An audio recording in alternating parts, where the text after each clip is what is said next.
السلام علیکم ورحمۃ اللہ تعالی وبرکاتہ نحمده ونصلي ونسلم على رسوله الكريم اما بعد فاعوذ باللہ من الشیطان الرجیم بسم اللہ الرحمن الرحیم ان اللہ وملائکته يصلون علی النبی یا ایہا الذین آمنوا صلوا علیہ وسلموا تسلیما اللہم صل علی سیدنا ومولانا محمد معدن الجود والکرم وآلہ الکرام وابنہ الکریم وبارک وسلم صلاۃ وسلاما علیک یا رسول اللہ صلی اللہ تعالی علیہ وسلم۔ سورہ بقرہ آیت نمبر 211 کی تفسیر ہے۔ اللہ تبارک و تعالی ارشاد فرماتا ہے سل بنی اسرائیل کم آتیناہم من آیت بینہ ومن یبدل نعمت اللہ من بعد ما جاءتہ فإن اللہ شدید العقاب۔ بنی اسرائیل سے پوچھو کہ ہم نے انہیں کتنی روشن نشانیاں دیں، اور جو اللہ کی نعمت کو اپنے پاس آنے کے بعد بدل دے تو بے شک اللہ کا عذاب سخت ہے۔ فرمایا گیا کہ بنی اسرائیل سے پوچھو کہ ہم نے انہیں کتنی روشن نشانیاں عطا فرمائی، ان کے انبیاء کرام علیہم السلام کے معجزات کو ان کی نبوت کی صداقت و سچائی کی دلیل بنایا، ان کے ارشاد اور ان کی کتابوں کو دین اسلام کی حقانیت کا گواہ بنایا۔ یاد رہے کہ یہ پوچھنا حقیقت میں انہیں قائل کرنے اور شرمندہ کرنے کے لیے ہے، یعنی اتنی ساری نشانیاں عطا فرمائی گئی، ان کو دی گئی، اس کے باوجود انہوں نے نافرمانیاں کی، تو ان کو قائل کرنے کے لیے یعنی پہلے ان کو منوایا جا رہا ہے کہ کیا اللہ تبارک و تعالیٰ نے ان کو نشانیاں عطا نہیں فرمائی، اور پھر ان کی کرتوتوں پر ان کو شرمندہ کیا جا رہا ہے کہ اتنی ساری نشانیاں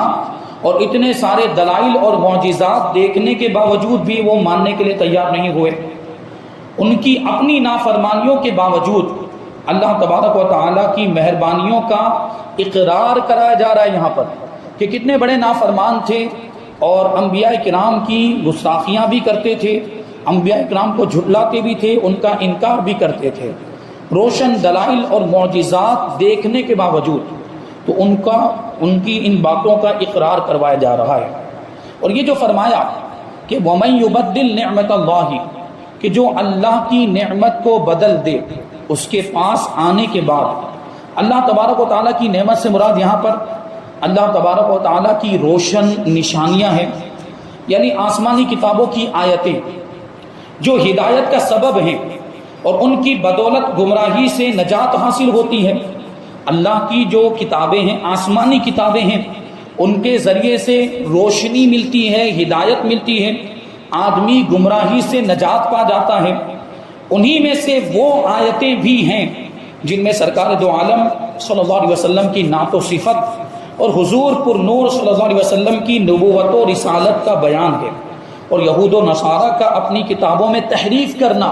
یعنی اس کو بدل دینا، یہ اس نعمت کو بدلنا ہے، اس نعمت کو تبدیل کرنا ہے جو نعمت اللہ تبارک و تعالیٰ نے انہیں عطا فرمائی تھی ان آیتوں کی شکل میں، جن آیتوں میں نبی پاک صلی اللہ علیہ وسلم کا تذکرہ موجود تھا۔ آنے والی آیت کریمہ آیت نمبر 212 میں اللہ تبارک و تعالی ارشاد فرماتا ہے زُيِّنَ لِلَّذِينَ كَفَرُوا الْحَيَاةُ الدُّنْيَا وَيَسْخَرُونَ مِنَ الَّذِينَ آمَنُوا وَالَّذِينَ اتَّقَوْا فَوْقَهُمْ يَوْمَ الْقِيَامَةِ وَاللَّهُ يَرْزُقُ مَن يَشَاءُ بِغَيْرِ حِسَابٍ۔ کافروں کی نگاہ میں دنیا کی زندگی کو خوشنما بنا دیا گیا کہ وہ دنیا کی زندگی ہی کو سب کچھ سمجھنے لگ گئے، اور وہ مسلمانوں پر ہنستے ہیں، یعنی کافر مسلمانوں پر ہنستے ہیں، مطلب مسلمانوں کا مذاق اڑاتے ہیں، اور اللہ سے ڈرنے والے قیامت کے دن ان کافروں سے اوپر ہوں گے، یعنی ایمان والے، اللہ سے ڈرنے والے مطلب ایمان والے کافروں کے اوپر ہوں گے، یعنی ایمان والوں کا مقام و مرتبہ اونچا ہوگا، کیونکہ ایمان والے جنت میں جائیں گے اور یہ کافر تو جہنم میں سڑ رہے ہوں گے۔ اور اللہ جسے چاہتا ہے بے حساب رزق عطا فرماتا ہے۔ اچھا، اب یہاں رزق کی بات کیسے آ گئی، روزی کی بات کیسے آ گئی؟ کیونکہ جو کافر مسلمانوں پر ہنستے تھے، مسلمانوں کا مذاق اڑاتے تھے، تو وہ ان کی غریبی کی وجہ سے، ان کی تنگ دستی کی وجہ سے ان کا مذاق اڑاتے تھے۔ تو اللہ تبارک و تعالیٰ فرماتا ہے کہ اللہ جسے چاہتا ہے بے شمار رزق عطا فرماتا ہے، یہ اللہ کی قدرت ہے۔ اور کسی کو اگر ایمان والا ہونے کے باوجود بھی غریب رکھا ہے تو اس میں اس کی حکمت ہے، کبھی آزمائش کے طور پر ہوتا ہے۔ اور کافروں کو کبھی اللہ تبارک و تعالیٰ زیادہ مال و دولت عطا فرما دیتا ہے، تو اس کی وجہ یہ ہے کہ اللہ تبارک و تعالیٰ انہیں مہلت دے رہا ہوتا ہے، انہیں چھوٹ دے رہا ہوتا ہے، تاکہ وہ اپنے گناہوں میں، اپنے کفر میں اور آگے بڑھتے چلے جائیں۔ اور ایمان والوں کی آزمائش ہوتی ہے، کبھی تنگ دستی کے ذریعے، کبھی مصیبتوں اور تکلیفوں کے ذریعے سے، اور جب ایمان والے ان آزمائشوں میں کامیاب ہو جاتے ہیں تو ان کے مقام و مرتبے کو اور بڑھا دیا جاتا ہے، اور اللہ تبارک و تعالیٰ انہیں مزید برکتیں عطا فرماتا ہے۔ کافروں کے لیے دنیا کی زندگی آراستہ کر دی گئی، سجا دی گئی ہے، یعنی انہیں یہی زندگی پسند ہے اور وہ اسی کی قدر کرتے اور اسی پر مرتے ہیں، کیونکہ آخرت کی زندگی کو تو وہ لوگ مانتے ہی نہیں ہیں۔ کافر لوگ دنیا کی زندگی وہ ہے جو نفس کی خواہشات میں صرف ہو، شیطان کی پیروی میں خواہشات نفسانی کو پورا کرتے ہوئے جو زندگی گزرے وہ دنیا کی زندگی ہے۔ لیکن جو توشہ آخرت میں، توشہ آخرت کو جمع کرنے میں جو زندگی خرچ ہو یا صرف ہو، یعنی دنیا میں رہ کر بھی بندہ اللہ کا ہو کر رہے، اللہ کی فرما برداری کرے، دنیا کی رنگینیوں میں مبتلا ہو کر اللہ کی یاد سے غافل نہ ہو، تو ایسے بندے کی زندگی بھی دینی زندگی بن جاتی ہے۔ اگرچہ وہ دنیا میں زندگی گزار رہا ہے، لوگوں کے ساتھ رہ رہا ہے، لیکن اس کے شب و روز اللہ تبارک و تعالیٰ کی رضا میں گزر رہے ہیں، عبادتوں میں کوتاہی نہیں کر رہا ہے، گناہوں کے کام بھی نہیں کر رہا، نافرمانیوں کے کام بھی نہیں کر رہا، اللہ کے احکام پر عمل کر رہا ہے، تو اگرچہ لوگوں کے درمیان رہتا ہے، دنیا کی زندگی گزارتا ہے، لیکن اس کی یہ زندگی جو ہے وہ دینی زندگی بن جاتی ہے جو آخرت میں اسے کام آئے گی۔ اس آیت کریمہ میں وہ لوگ داخل ہیں جو آخرت سے غافل ہیں، یعنی ایک تو کافروں کی بات چل رہی ہے کہ کافر لوگ آخرت پر ایمان ہی نہیں رکھتے ہیں، تو ان کو آخرت کی تیاری سے کوئی مطلب بھی نہیں ہوتا، وہ دنیا کی زندگی کو ہی سب کچھ سمجھتے ہیں۔ اور کچھ ایمان والے بھی ایسے ہوتے ہیں کہ مومن ہونے کے باوجود آخرت پر ایمان رکھتے ہیں، قیامت پر بھی ایمان رکھتے ہیں، جنت و دوزخ پر بھی ایمان رکھتے ہیں، لیکن اس کے باوجود غافل ہیں، اس کے باوجود آخرت کی تیاری نہیں کرتے ہیں، اس کے باوجود تقوی اختیار نہیں کرتے، پرہیزگاری اختیار نہیں کرتے، نافرمانیوں والے کام کر رہے ہیں، تو وہ غافل لوگ ہیں، اور ان کے لیے بھی گویا کہ دنیا کی زندگی کو شیطان نے سنوار دیا ہے، دنیا کی زندگی کو خوشنما خوبصورت بنا کر ان کے سامنے پیش کر دیا، تو اسی میں غافل ہو گئے۔ اب وہ نماز بھی نہیں پڑھ رہے، نماز پڑھنے کی بھی فکر نہیں ہو رہی ہے، عبادتیں کرنے کی بھی فکر نہیں، ایسے ہے نا مسلمان ایمان والے بھی ہیں ایسے جو اللہ کی عبادت سے غافل ہیں، تو ان کے لیے بھی یہی حکم ہے، یعنی ان کے لیے بھی دنیا کی زندگی آراستہ کر دی گئی ہے۔ اچھا، یہ جو فرمایا کہ وہ مسلمانوں پر ہنستے ہیں، یعنی کافر، کفار غریب مسلمانوں کا مذاق اڑاتے تھے اور دنیاوی ساز و سامان سے ان کی بے رغبتی دیکھ کر ان کی تحقیر کرتے تھے۔ یعنی کچھ مسلمان تو ایسے تھے، کچھ صحابہ کرام ایسے تھے جن کو مال و دولت سے کوئی مطلب ہی نہیں تھا، وہ نبی پاک صلی اللہ علیہ وسلم کی بارگاہ میں ہمیشہ حاضر رہتے تھے، حضور کی حدیثوں کو سنا کرتے تھے، دین کی باتوں کو، اسلام کی باتوں کو سنا کرتے، اور جو کچھ بھی ان کو کھانے کے لیے کوئی اگر دے جاتا وہ کھا لیتے، اسی پر ان کا گزر بسر چلتا تھا، یہاں تک کہ ان کو کمانے کی بھی فکر نہیں ہوتی تھی۔ کچھ صحابہ اکرام ایسے تھے۔ اب ظاہر سی بات ہے دنیاوی اعتبار سے ایسے لوگوں کو تو بہت ہی غریب سمجھا جاتا ہے اور بہت ہی نچلے درجے کا شخص سمجھا جاتا ہے دنیاوی اعتبار سے، جبکہ آخرت کے اعتبار سے ان کا مقام و مرتبہ بہت اونچا ہے، کیونکہ دنیا کو چھوڑ کر وہ حضور کی بارگاہ میں حاضر ہو گئے، تو ان سے بڑا مرتبہ کس کا ہوگا؟ تو یہ کافر ان کا مذاق اڑاتے، جیسے کہ حضرت عبداللہ ابن مسعود، حضرت عمار ابن یاسر، حضرت صہیب رومی اور حضرت بلال رضی اللہ تعالی عنہم کو دیکھ کر کفار مذاق اڑایا کرتے تھے اور دولت دنیا کے غرور میں اپنے آپ کو اونچا سمجھتے تھے، اپنے آپ کو بڑا سمجھتے تھے۔ ان کے متعلق فرمایا کہ قیامت کے دن ایماندار ان کافروں سے بلند و بالا ہوں گے، کیونکہ بروز قیامت ایمان والے قرب الہی میں ہوں گے،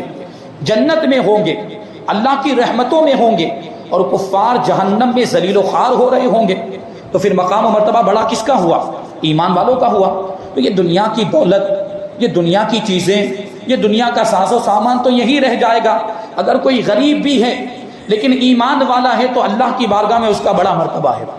کوئی مالدار ہے، خوب دولت ہے، کوئی دنیاوی ساز و سامان ہے، دنیا کی نعمتیں، لیکن وہ اللہ کا نافرمان ہے یا معاذ اللہ کافر ہو گیا، تو اللہ کی بارگاہ میں اس کی کوئی حیثیت نہیں ہے، اللہ کی بارگاہ میں اس کی کوئی اوقات نہیں، وہ جانوروں سے بھی بدتر ہے، کیڑے مکوڑوں سے بھی بدتر ہے وہ۔ تو یہ بات ذہن میں رکھیں کہ ایمان والوں کی ہی اللہ تبارک و تعالیٰ کی بارگاہ میں قدر ہے، اللہ کی بارگاہ میں ان کا مقام و مرتبہ اونچا ہے۔ اس سے یہ بھی معلوم ہوا کہ غریب مسلمان کا مذاق اڑانا یا کسی مومن کو ذلیل یا کمینہ جاننا کافروں کا طریقہ ہے۔ ہم ایمان والے ہیں تو کبھی بھی ہرگز ہمارے کسی مسلمان بھائی کا مذاق نہ اڑائیں، کوئی غریب بھی ہو تو اس کی غربت کا بھی مذاق نہ اڑائیں، کسی کو ہرگز بھی ذلیل نہ سمجھیں، کسی کو بھی کمتر نہ سمجھے، کیونکہ ایمان والا ہونے کے اعتبار سے وہ اور ہم دونوں برابر ہیں، اللہ کی بارگاہ میں دونوں کا مقام و مرتبہ سیم ہے، وہ بھی ایمان والا، ہم بھی ایمان والے۔ تو ذات کی وجہ سے کبھی اس کو ذلیل سمجھا جاتا ہے، برادری کی وجہ سے کبھی اس کو ذلیل سمجھا جاتا ہے، کبھی علاقائی تعصب کی وجہ سے اسے چھوٹا سمجھا جاتا ہے۔ یہ ساری چیزیں نہیں ہونی چاہیے۔ ایمان والے سب بھائی بھائی ہیں، سب ایمانی رشتے کے اعتبار سے برابر ہیں، کوئی چھوٹا نہیں کوئی بڑا نہیں۔ ایک ہی صف میں کھڑے ہو گئے محمود و ایاز، نہ کوئی بندہ رہا نہ کوئی بندہ نواز۔ تو یہ ایمانی رشتہ ہے جو مسجد میں آنے کے بعد ساری اونچ نیچ کو ختم کر دیتا ہے۔ تو باہر جانے کے بعد بھی یہ مساوات اور یہ برابری کا جذبہ باقی رہنا چاہیے۔ تو ایمان والوں کا مذاق اڑانا جائز نہیں ہے، یہ کافروں کا طریقہ ہے۔ اور فاسق و کافر اگرچہ مالدار ہو، وہ ذلیل ہے، اللہ کی بارگاہ میں اس کی کوئی حیثیت نہیں ہے۔ اور مومن اگرچہ غریب ہو، کسی بھی قوم سے کسی بھی برادری سے تعلق رکھتا ہو، وہ عزت والا ہے، لیکن شرط یہ ہے کہ متقی ہو، پرہیزگار ہو، اللہ سے ڈرنے والا ہو، کیونکہ اللہ تبارک و تعالیٰ اپنے متقی بندوں کو پسند فرماتا ہے اور ان کا مقام و مرتبہ اللہ کی بارگاہ میں اونچا ہوتا ہے۔ تو ایسا مسلمان، ایسا مومن بندہ عزت والا ہوتا ہے، کیونکہ وہ اللہ کی بارگاہ میں عزت والا ہے۔ جب وہ اللہ کی بارگاہ میں عزت والا ہے تو ہماری نظر میں، ہماری نگاہ میں بھی وہ عزت والا ہونا چاہیے، یعنی ہمیں بھی اس کی عزت کرنی چاہیے جو اللہ کا نیک بندہ ہے، کیونکہ اللہ فرماتا ہے ان اکرمکم عند اللہ اتقاکم، کہ بے شک تم میں اللہ تبارک و تعالیٰ کے نزدیک سب سے زیادہ عزت والا وہ ہے جو تم میں سب سے زیادہ اللہ سے ڈرنے والا ہے، جو سب سے بڑا متقی ہے، جو سب سے بڑا پرہیزگار ہے، وہ اللہ کی بارگاہ میں سب سے زیادہ عزت والا ہے۔ تو جب وہ اللہ کی بارگاہ میں عزت والا ہے تو ہمارے نزدیک بھی عزت والا ہونا چاہیے، ہمیں بھی اس کا ادب و احترام کرنا چاہیے۔ پتہ یہ چلا کہ ساری عزت اور سارا جو اسٹیٹس ہے یہ تقویٰ اور پرہیزگاری کی بنیاد پر ہے،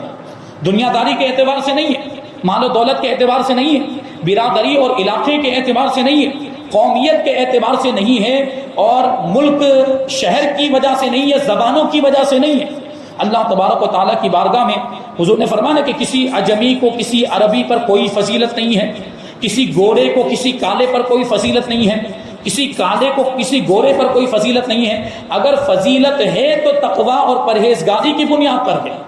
جو جتنا زیادہ متقی پرہیزگار ہوگا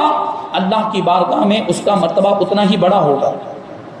تو یہ فضیلت کی بنیاد ہے۔ آنے والی آیت کریمہ آیت نمبر 213 میں اللہ تبارک و تعالی ارشاد فرماتا ہے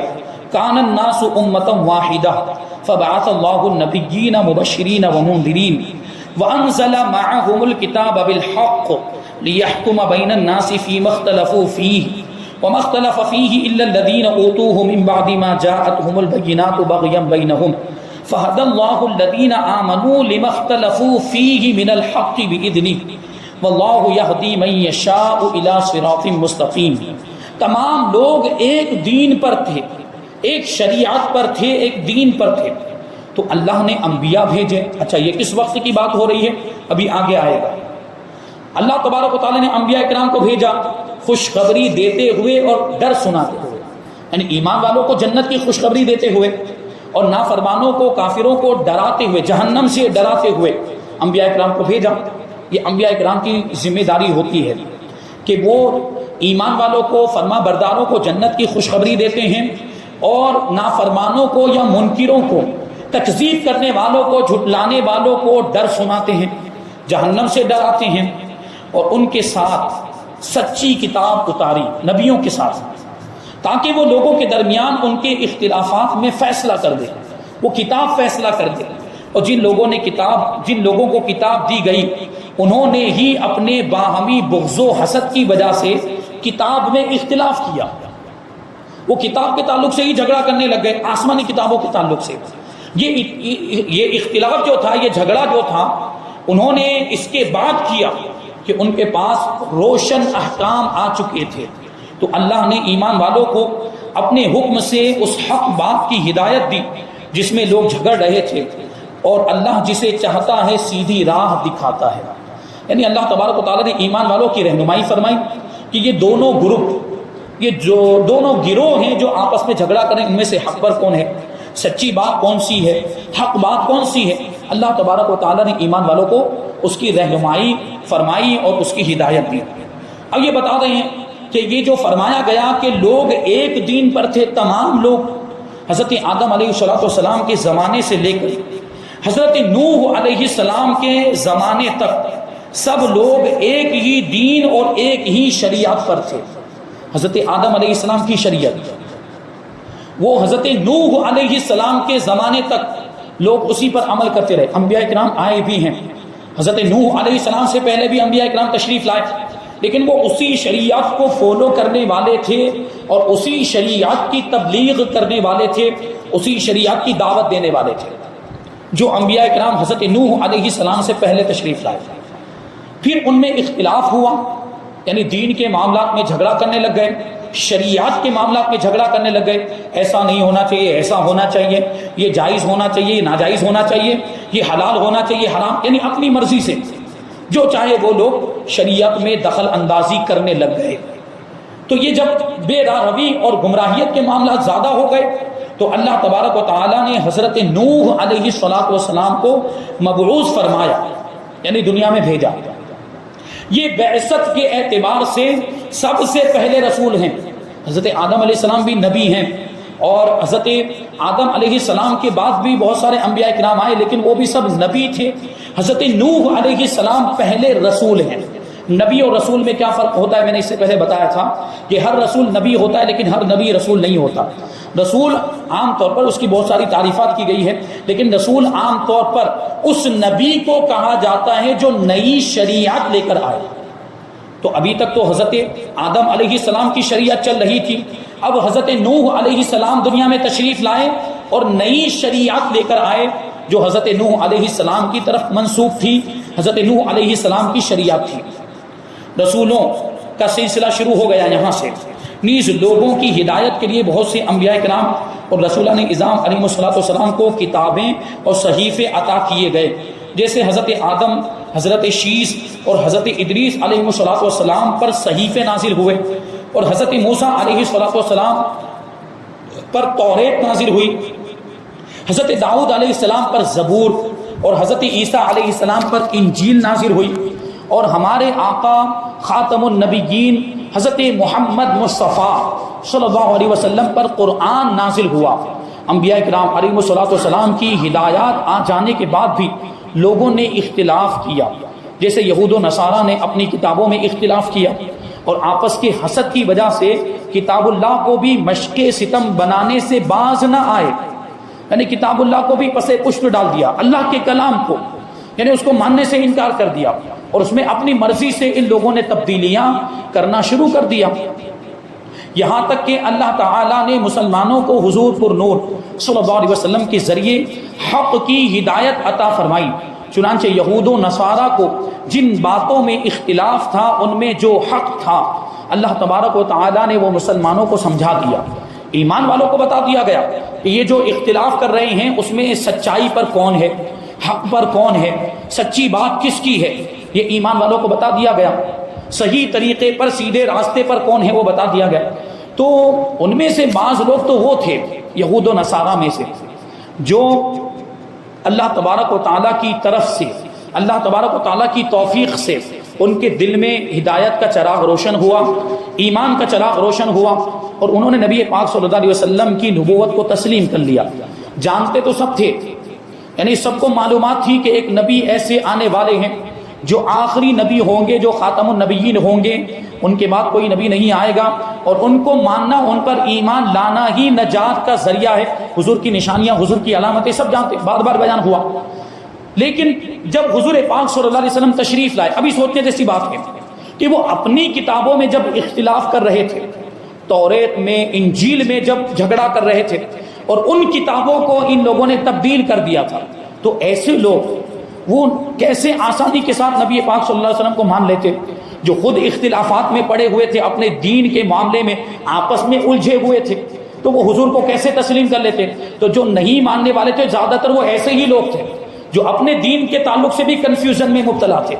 اور اپنے دین کے تعلق سے بھی تردد میں مبتلا تھے، اور آپس میں اختلاف کر رہے تھے، آپس میں جھگڑا کر رہے تھے آسمانی کتابوں کے تعلق سے۔ تو وہ آسانی سے کیسے حضور کو مان لیتے؟ اور جن کا دل صاف تھا اور جو کبھی بھی اس طرح کے اختلافات میں نہیں پڑے تھے، اللہ تبارک و تعالیٰ نے ان کو ہدایت عطا فرمائی، اور وہ حضور پر ایمان لے آئے، حضور کو مان لیا، مسلمان ہو گئے، ایمان والوں میں ان کا شمار ہونے لگ گیا، اور ان کی اب نجات پکی ہو گئی۔ تو یہ جو ہے یہاں پر اس بات کو بیان کیا گیا، اور یہاں پر آیت نمبر 213 کی تفسیر مکمل ہو گئی۔ 214 اور 215 کی تفسیر انشاءاللہ تبارک و تعالی ہم آئندہ درس میں شامل کریں گے۔ اللہ تبارک و تعالی کی بارگاہ میں دعا ہے کہ جو کچھ بھی بیان ہوا اس پر ہم سب کو عمل کرنے کی توفیق عطا فرمائے، اور نور قرآن سے ہم سب کے دلوں کو روشن اور منور فرمائے۔ وما علینا الا البلاغ۔ السلام علیکم۔